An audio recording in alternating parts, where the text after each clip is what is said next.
Guess who's back? Back again. Evander's back. Tell a friend, is it's finally happening ahead of tonight's game two between the Los Angeles Kings and the Edmonton Oilers at the Crypto.com arena later on tonight. We still have about 7 hours until puck drop, folks, so lots of time to dig in and preview tonight's matchup. But first, we are 6 subscribers away from 2,900 on the road to 3,000. So if you're new to the channel, for any and all Oiler content, make sure you hit that button down below, as it's gotten very juicy ever since that roller coaster of a game one there, with the Oilers dropping it in regulation time 6-5 to the Los Angeles Kings. But folks, without further ado, finally, yes, Evander Kane back in the lineup.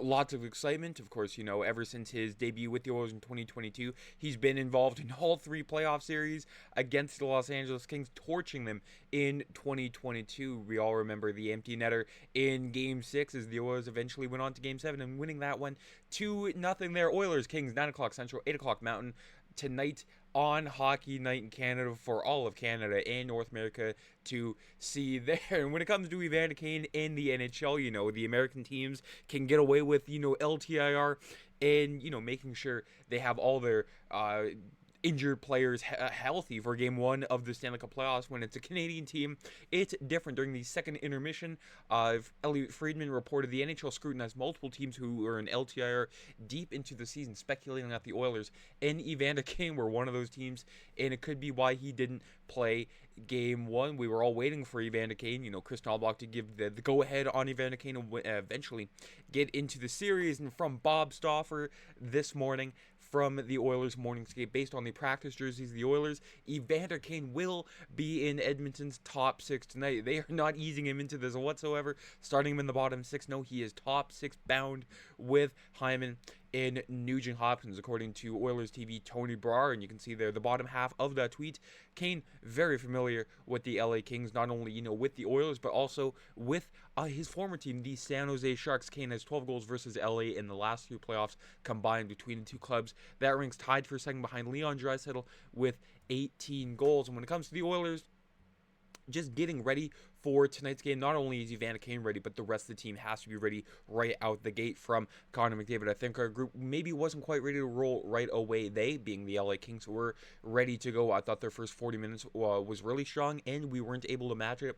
We raised our game in the third period and found a way to make it a game, but we got to be ready to go right away. And if there's any glass half full optimism here in the two series that the LA Kings did go up one game to nothing, the Oilers have won game two in both of those scenarios. Last year being the opposite, the Oilers winning game one and the LA Kings winning game two there. So some slight optimism, but it takes a full 60-minute effort. None of this, falling asleep for 40 minutes and then trying to do it all in the third period. We've seen it time and time again with the Oilers. They never seem to quite learn their lesson, but hopefully they can get the job done tonight with the morning skate lines here from Bob Stauffer, with Draisaitl, McDavid, and Perry, which is very interesting. Knoblauch loading up the Glimmer twins with Draisaitl and McDavid so far, so early in the series there, and Evander Kane with Ryan Nugent-Hopkins and Zach Hyman there. Sure, great second line on paper there, but it could be a little dangerous. Ryan Nugent-Hopkins hasn't exactly had the strongest of seasons. Hyman coming off the injury, and Evander Kane also coming off the injury, so we might see the line blunder in effect early in this game. We saw it, time and time again in game one there from Knoblauch, and I'm sure, most of these lines will not stick consistently. And Trent Frederick only played a minute and a bit in the third period, but that wasn't injury related. Knoblauch said that was something more situational with the Oilers, just trying to climb back for offense any which way they could, with Adam Henrique and Connor Brown and Vasily Podkolzin, Mattias Janmark, and Victor Arvidsson, which is a very interesting bottom six there. And because Evander Kane's in the lineup, that means one Jeff Skinner has unfortunately come out of the lineup. No, I'm not the biggest fan of that move either, but Skinner, his one playoff game, I mean, at least he got to be in a playoff game, but I'd rather take out, a guy like Mattias Janmark for Jeff Skinner. Sure, Janmark scored in game one. He was pretty good on the defensive side of the puck, but you need offense more than you need defense in a series like this, and I'd rather have Jeff Skinner over a guy like Mattias Janmark. And on the back end there, Nurse and Bouchard. I almost combined the two names there, folks. Nurse and Bouchard, and then Jake Wallman and John Klingberg making his first appearance in the series. Very interesting.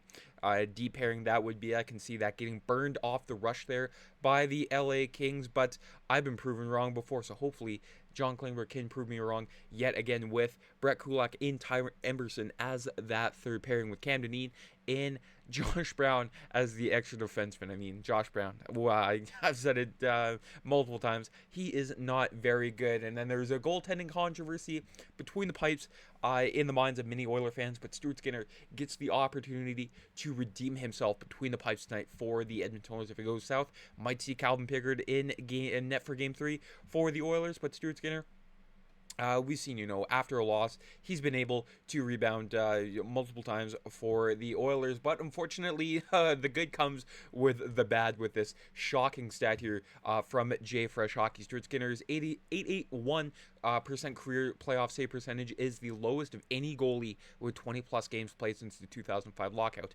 It's the second lowest of any goalie since 1990, though. The worst was Dan Cloutier's 872 throughout the playoffs. And if, you've seen those Vancouver Canucks, the West Coast Express, over the years they had all the offensive and defensive talent.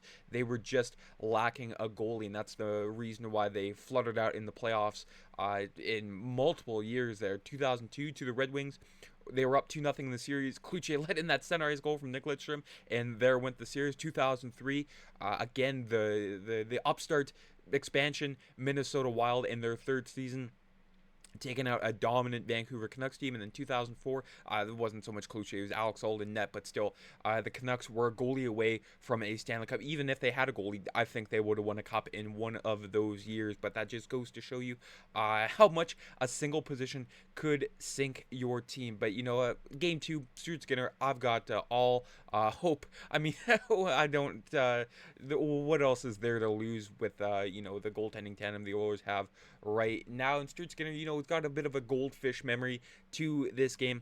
It's in the past and you can't do anything about it, so you should be learn from your mistakes and just move on. Even if it was a great game, I'd be saying the same thing. It's time to reset. That's kind of what playoff hockey is all about. I've talked about it before.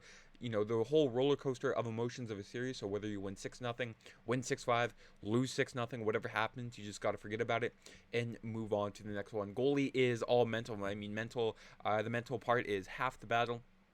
And Stuart Skinner being able to shake that one off. Hopefully it bodes well for Game 2 tonight. Knoblauch had no, qualms about Game 1 and Stuart Skinner in net there. Of course, he wouldn't throw his goalie under the bus, but says it's not too often I can say I'm happy with my goalie after 6 goals against. But you look at the chances they had. We made some big mistakes that led to goals against. There were goals that we just made them too easy for LA to score. Multiple pucks thrown up the middle to the LA Kings, and just everybody not being all in the right place at the right time when it comes to defensive coverage against this LA King team. But when it comes to Skinner, there is some benefit of the doubt. Skinner did face 16 grade A shots, while the Oilers only had 12 here from the Cult of Hockey with the Edmonton Journal. If the Oilers defense doesn't tighten up, nothing else much matters. I mean, there's no other way to put it here with this Oiler team. But with Connor McDavid and goaltending, it's tough to follow him on many of them. What are you going to do when you got guys standing in the slot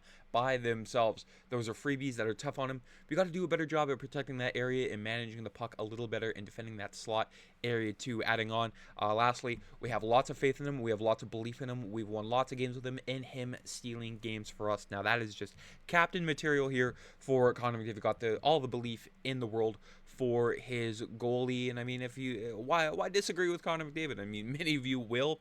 I've seen it time and time again in the comment section with Stuart Skinner. I myself is one of the flip-flopping back and forth. Some games it's just the consistency with Stuart Skinner. He's a box of chocolates in net. You never know what you're gonna get, and sometimes it's a scary thing, and sometimes that's an optimistic thing. I was like, okay, are we gonna see the good or the bad Stuart Skinner tonight? As you can see here, a timeline of Stuart Skinner's streaking this here from NHL Sid, and I had this in the last episode here, but you can see there it's kind of scary how we flip-flop between bad goaltending and good goaltending with Stuart Skinner there. So hopefully this is the start of a good streak, and hopefully it's the start of a good streak, and it doesn't end until the Oilers raise Lord Stanley's Cup. Otherwise, Cal Pickard might have to save his ass once again like we saw last year, and that could be a recipe for disaster. Could lightning strike twice, or could it bite them like we saw years ago, like we saw.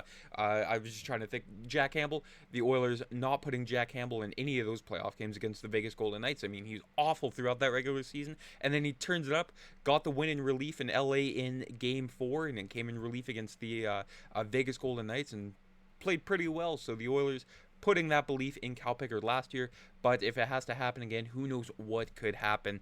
But with the Oilers, just, optimistic.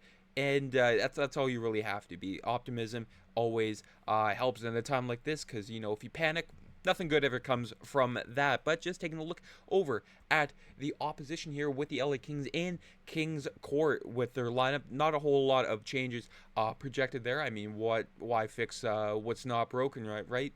It had that awful third period, but the Kings dominated the Oilers during those first 40 minutes with Andrei Kuzmenko, Anze Kopitar, and Adrian Kempe, Kevin Fiala, Quentin Byfield, Alex Ferrier, Warren Foegele, Philip Deneau, and Trevor Moore, and Jeff Malott, Sammy Hellenius, and Alex Turcotte. And the back end should look the same as well. Mikey Anderson, Drew Doughty, Vladislav Gavrikov, Jordan Spence, and Joel Edmonton in Brant Clark there.